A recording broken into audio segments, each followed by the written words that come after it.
अभी तो सिचुएशन यह है, इब तो गामराम मने और मैं गामराम ने जानना शुरू करा है। इब तो मैंने सारा का न्यूबिन बेरा होगा नहीं, मतलब भाई कौन सा लगा, काका कौन सा लगा। क्यों 30 साल पहले छोड़ के गए, दोस्त हम तो बालक थे, गांव छोड़ के गए। इब सोचा है कि चलो आप करा, तो ये जब दोबारा से रिश्ते बनाने शुरू करांगे। पंचर मिले थे साथी गांव के, मैंने बोले बुलावा उन्हें कह दो आ जाएगा, ओ आओगा बुलान जिम आवांगे। फिर मैंने अपने साथियों से नहीं कहा था मैं भाई पर कौन जानता बुलान, जिस दिन मेरे बालक का ब्याह होगा और उसमें बुलाना होगा जिम जाऊंगा बुलान उसने। जिम मेरा काम होगा पर्सनल जिम जाऊंगा, इब्बे मेरा काम नहीं है। इब्बे बात समझानी है, जो बात समझ का होगा ये बालुए बुलाने हैं। जिनने बात समझनी है या समझ ली है या समझना चाहे हैं या थोड़ा बहुत पल्ला पड़ा है, इब्बे सिर्फ वही बुलाने हैं। हो सकता है हमने 7 टर्म आना पड़ा, हो सकता है हमने 10 बार आना पड़ा, हमने कोई टेंशन नहीं है 100 बार आने में भी। मैंने एक चीज ये सोच रखी है कि अपने गांव में जब काम करेंगे तो वीरवार, शुक्रवार, शनिवार और एतवार तो गांव को देंगे। ज्यादा करेंगे तो शुक्र, शनि, एतवार तो पक्का गांव को देंगे हम। तो प्लान यह है कि जब तक हम हर घर तक नहीं पहुंच जाते तब तक तो इस प्रक्रिया को आगे बढ़ाना है।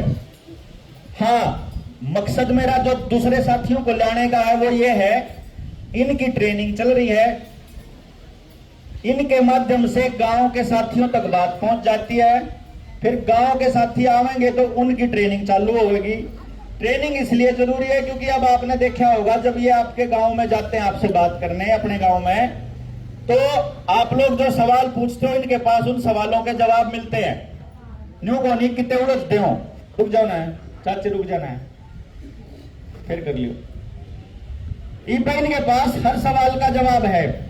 धीरे धीरे अब जब अगली ट्रेनिंग करांगे यहीं पर आपा इसे जगह पे आप आराम से एक एक चीज के ऊपर लंबी चर्चा करेंगे।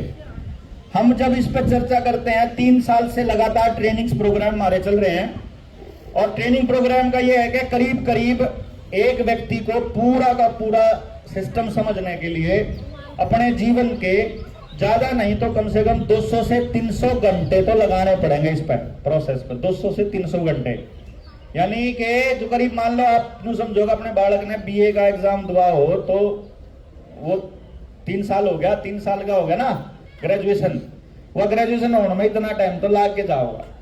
लेकिन क्योंकि सबको सब कुछ नहीं करना है, आपको अपनी चॉइस देखनी। आप में से कोई ना कोई खेती का दिमाग होगा बढ़िया, उनको खेती वालों के साथ लगा के न्यू देखेंगे कि गांव के अंदर अपना बीज कैसे बचाना है।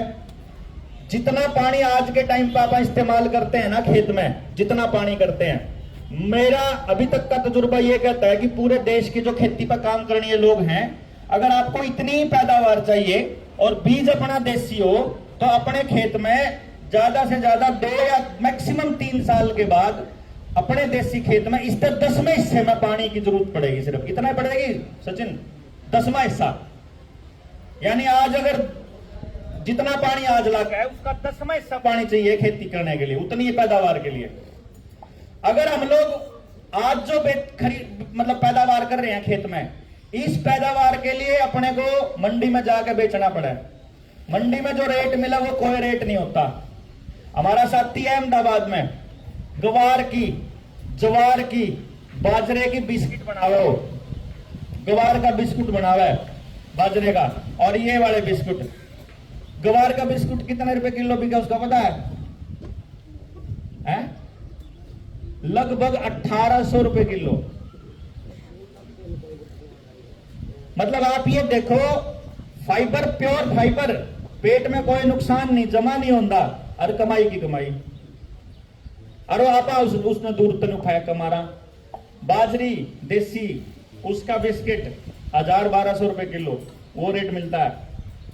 मतलब जो असली खाने वाले लोग हैं मुंह मांगी कीमत देने को तैयार है। अपने ही घर के अंदर चेक कर लो, अपना क्यों के रेट भी क्या करे, 24 रुपये 25 रुपए किलो। ब्रेड कौन कौन खावा घर में बताइयो?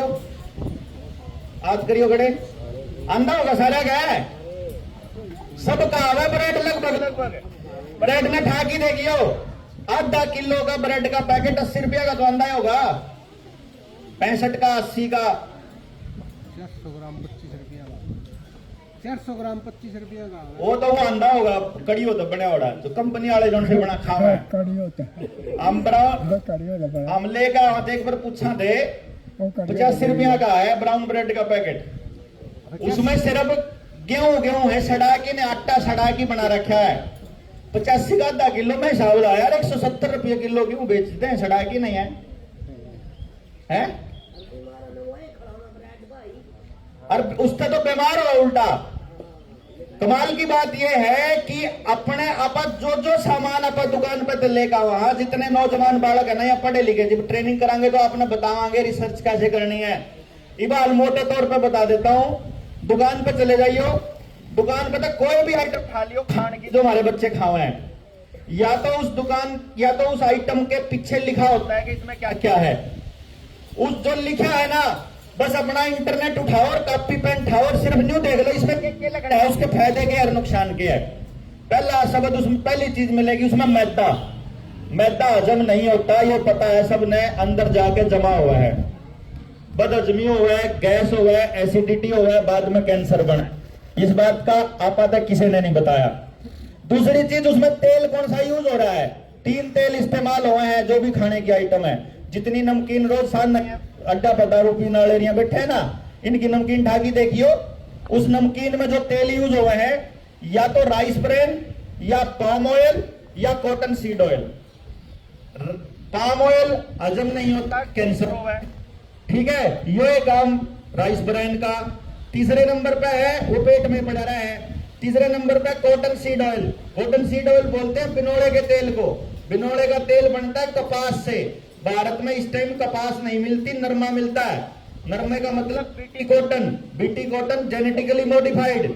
जेनेटिकली मॉडिफाइड के ऊपर ब्राजील ने 2020 में रिसर्च करी थी कि जो भी जीव जंतु यानी हमारे डांगर या मानस या कोई भी जीव जंतु अगर लगातार जेनेटिकली मॉडिफाइड आइटम खाता रहेगा, जेनेटिकली मॉडिफाइड आइटम कौन सी है, वो लाल सुंदर सा टमाटर होया अगर जो थोड़ा मीठा हुआ है वो जीएम है। जो छोटे वाले साइज में खीरा हुआ है, हरा हरा सुतरा दिखा है, वो जेनेटिकली मॉडिफाइड है। Cotton seed oil genetically modified है। बाजार में जो सरसों मिलती है वो भी जीएम सरसों आने लग गई है, जो बीज बाजार से मिलता है वो भी जीएम है। ये जो आइटम जो भी खाता है, ये ब्राजील की रिपोर्ट है 2020 जिस टाइम लॉकडाउन लगा था उस टाइम की, या तो वो या उनकी अगली संतान नपुंसक या बांझ होंगी, ये कन्फर्म है। अगर इसका सबूत देखना हो तो करनाल में पिछले साल का आंकड़ा था 1,38,000 बच्चा आईवीएफ से पैदा हुआ है। करनाल जिले का लगभग 1,86,000 बच्चा रोहतक में पैदा हुआ है आईवीएफ से, टिक्के थे।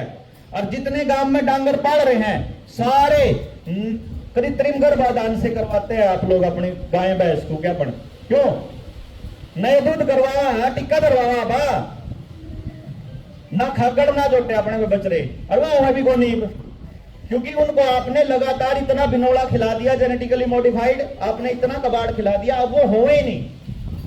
अब यह चीज आप सोच के देखो, सिर्फ कुछ ना करना आपने कि बीज आपको कंपनी से मिल रहा है। सोच के देखो, कंपनी का एक ही नियम है, प्रॉफिट और पैसा। प्रॉफिट और पैसे के लिए वो एक दिन आपको यह कह दे कि बीज नहीं मिलेगा, फिर बताओ क्या करोगे? कोई रास्ता ही नहीं। क्यों? देसी बीज होगा नरम मिट्टी में, मिट्टी नरम हमने छोड़ी नहीं, केमिकल डाल के खूब पानी डाल के मोटे मोटे रेटावेटर और बड़ी बड़ी मशीन उसके अंदर फेर के वो जमा लक्कड़ हुआ बना दी कभी पक्की, उसमें ये बड़ चलता है को नहीं, वह पक्की बना के ईब उसमें सिर्फ और सिर्फ जेनेटिकली मॉडिफाइड बीज होगा। अगर आज भी समझ जाएंगे आप तो अपन न्यू काम कर लेंगे भाई। तुम ट्रायल करने के लिए जिस पे 3 किले है आधा किला कर लो, जिस पे 5 किले है 1 किला कर लो। पहले में 1 किला करके ट्राई कर लो, जो कर हम कवान्यू ट्राई मार के देख लो, जितनी भी पैदावार होगी, जितनी बाकी किले में एवरेज आएगी उतने रुपये हमारे पत ले लिए उसके। हम अब उसने आप मार दो, पूरी दुनिया में खरीदने वाले लोग हैं, कोई दिक्कत को नहीं, लेकिन प्योर कोई केमिकल के बिना करके दिखाएंगे उसमें, और आप देखेंगे उसमें बीमारी भी कम आवा है, पानी भी कम लग गए, सिर्फ उसमें एक चीज ज्यादा लग गए, वो है मेहनत। बस मेहनत ज्यादा लग गए। अच्छा, हमने मेहनत करना है, अपने बड़कों को सिखाना है। अगर हमने अपने बच्चे सही रास्ते पर रखने हैं, उसका एकमात्र रास्ता है मेहनत।